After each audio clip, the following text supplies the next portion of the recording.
De plus en plus, les employeurs belges doivent se tourner vers l'étranger pour trouver leur profil ICT aux compétences qui se font trop rares en Belgique.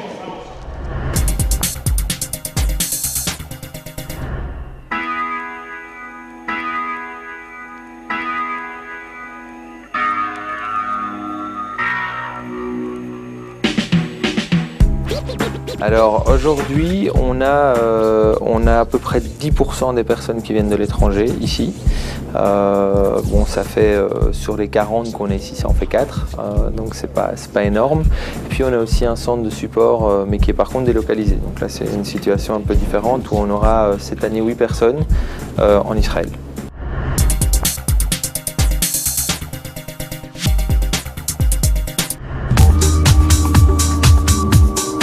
Alors ce qui pousse le plus, c'est la difficulté qu'on a de trouver aujourd'hui des gens sur le marché belge, ça c'est sûr. C'est pas spécialement une question de coût. À terme, les étrangers coûtent plus ou moins la même chose puisqu'on ne veut pas les défavoriser par rapport à leur insertion sociale, par rapport à leur niveau de vie, etc. en Belgique. Donc c'est plus en fait une question de difficulté de trouver les ressources sur le marché local. En Haïti aujourd'hui on a un gros souci par rapport à ça, de trouver des compétences sur le marché belge et surtout il y a une escalade énorme de salaires par rapport à certains types de profils alors qu'à l'étranger il y a une offre beaucoup plus grande que la demande parce qu'il y a pas mal de gens qui font maintenant des études universitaires etc. alors que les entreprises ne sont pas encore spécialement développées et qu'il n'y a pas encore une demande énorme dans les pays. Alors on a eu pas mal d'Hollandais, donc là c'est assez proche, c'est européen. On a eu à un moment un grec aussi, et sinon donc là on a des personnes du Nord-Afrique, donc pour des raisons linguistiques aussi, puisque c'est des gens qui parlent français. On a quelqu'un qui est belge mais qui a vécu toute sa vie en Afrique du Sud où là il a eu l'occasion aussi de côtoyer le néerlandais.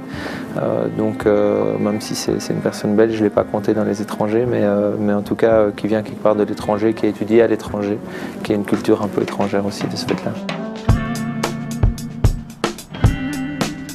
Bon, avantage, c'est souvent une motivation, une dédication très forte, donc un fort dynamisme de ces gens-là parce qu'ils ont vraiment une très forte volonté, ils ont beaucoup plus de volonté, de réussite que les gens belges, ça c'est un fait.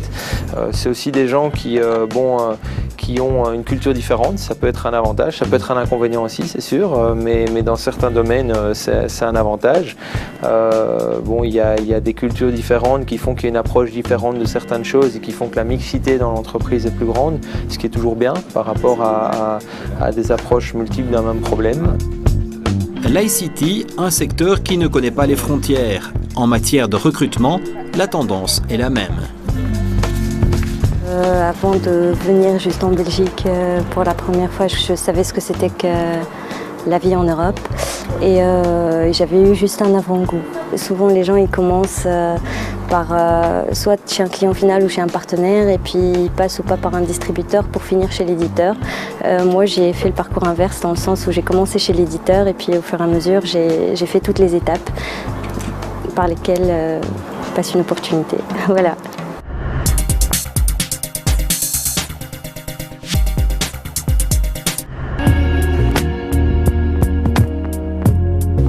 Au niveau de la Belgique en général, dans un premier temps, une première difficulté qui est la difficulté linguistique. Donc, mais à partir du moment où les gens savaient que j'étais étrangère et que je voulais quand même apprendre parce que je le fais plus pour moi et je trouve que c'est le minimum que de pouvoir s'intégrer dans un pays, donc parler sa langue. Donc tout se passe plus ou moins bien. Dans 99% des cas, on me parle suivant soit en anglais, soit en français. Je crois que c'est un win-win des deux côtés, que ce soit pour les entreprises belges ou que ce soit pour les gens qui viennent ici. Si tout le monde n'était pas gagnant, à mon avis, il n'y aurait pas de deal au départ. Mais par rapport à moi, c'est une mixité qui est complètement enrichissante, que de par la culture, d'un côté personnel, mais surtout professionnellement, parce que c'est pas du tout la même mentalité que par exemple que j'ai pu connaître en Afrique. Et puis, je ne travaille pas forcément de la même manière qu'ici, donc je suis peut-être venue avec des idées nouvelles et donc comme j'ai dit, c'est vraiment une relation win-win. Elle est d'origine mauricienne, il est russe. Ils travaillent aujourd'hui tous les deux à proximité de Bruxelles dans un environnement multiculturel et multilingue. J'ai un cursus universitaire dans lequel je me suis spécialisée dans le domaine du data warehouse. Donc je pense que ça m'a aidé ici pour intégrer Solid Partners. Et puis oui, j'ai une expérience d'1 an et demi à la caisse d'épargne en business object qui a fait que ça a aussi intéressé Solid.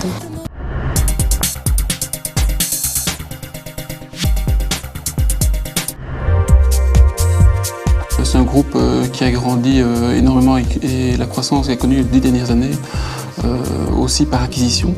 Donc ça veut dire que le groupe même, je dirais, a beaucoup de personnes de cultures différentes au sein de la société. On est présent en Europe, en France, en Suisse, Belgique, Luxembourg, Espagne.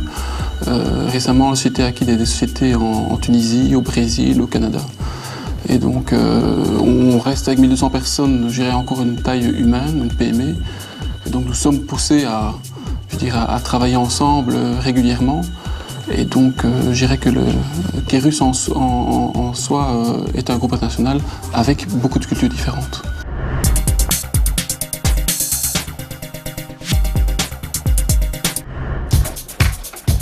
Je dirais qu'on peut dire que 20% de notre personnel aujourd'hui est d'origine étrangère.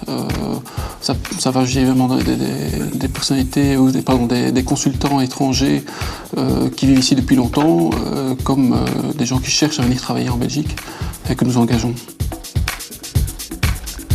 Disons que ça c'est un peu la caractéristique du marché qui le demande aussi à la base, à savoir que nous travaillons dans le domaine de la technologie, de l'information, que c'est un domaine qui évolue très rapidement.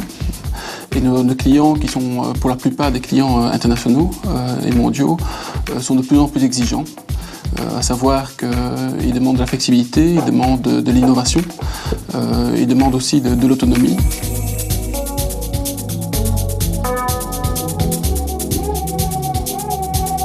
Il faut être honnête, c'est des profils que l'on retrouve de plus en plus difficilement sur le marché belge. Et donc nous sommes poussés à également chercher sur le marché étranger si nous pouvons trouver de ce genre de ressources. Comme dans tous les secteurs, une loi fait autorité, celle de l'offre et de la demande. Nous avons plus ou moins 80 consultants et nous sommes des leaders en business intelligence, c'est la consultance informatique. À savoir plus précisément l'implémentation d'outils de gestion et d'outils d'aide à la décision dans les entreprises. En fonction des compétences, on tombe sur des candidats qui peuvent venir en fait quasiment n'importe où. Maintenant, donc ici, je veux dire, au sein de la société, on a des personnes qui viennent de Russie, d'Afrique, l'île Maurice, des gens qui viennent aussi de l'Inde. Donc ça vient, je veux dire, un peu de tous les continents. Du Brésil, on a une personne aussi qu'on a engagée qui vient du Brésil. Donc je veux dire, on ne focalise vraiment pas sur un pays ou un marché en particulier. Et donc ils perçoivent ça plus comme un atout, parce qu'ils disent bon, ok, s'ils respectent des cultures étrangères, ils vont respecter leurs clients. Donc ça peut être un atout. Et puis comme je disais au début, l'exigence des clients est assez grande et pour des multinationales ou des grands groupes, le résultat prime.